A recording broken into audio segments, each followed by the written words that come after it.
यस्तो छ हात खुट्टा सबै सुकेको छ पहिला चाहिँ डाक्टरले भनेको थियो नरुएको कारणले जन्मिने बित्तिकै नरुएको कारणले यस्तो भएको भनेको थियो त्यसपछि अर्कोचोटि फेरि बिमारी भएर हस्पिटल लाँदाखेरि जन्डिसले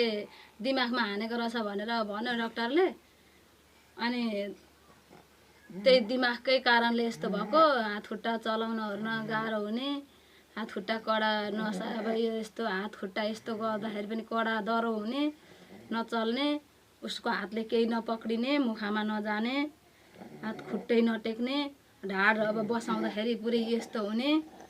हुन्छ अनि खान पनि गाह्रो हुन्छ निल्न केही निल्न सक्दैन सारा कुरा गिलो गिलो कुरा मात्र खुवाउनुपर्छ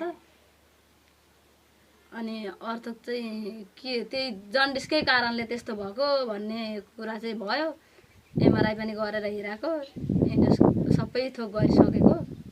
गर्नको लागि चाहिँ अनि सिजर भनेको थियो एउटा सिजरको दबाई चाहिँ खुवाइरहेको छ 2 वर्ष खुवाउनु भनेको थियो मङ्सिर पुसदेखिको खुवाएको मैले 1 वर्ष भयो अस्ति पुसमा 1 वर्ष भएर यति आयो हात खुट्टा उसले नचलाउने होइन चलाउँछ चलाउन चाहिँ तर उसको बलले धेर बल गर्छ टाउको धेर तातिन्छ खुट्टा चिसो हुन्छ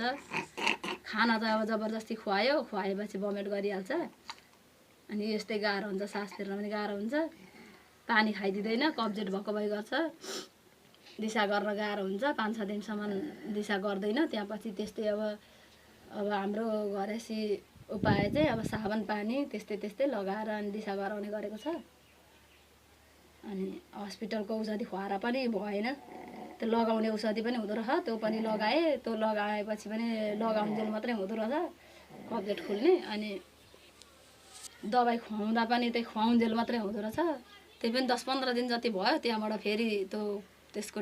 डेट सक्यो कि के भयो त्यसले पनि हुन छोड्यो त्यस्तै हुन्छ भमिट गरिहाल्छ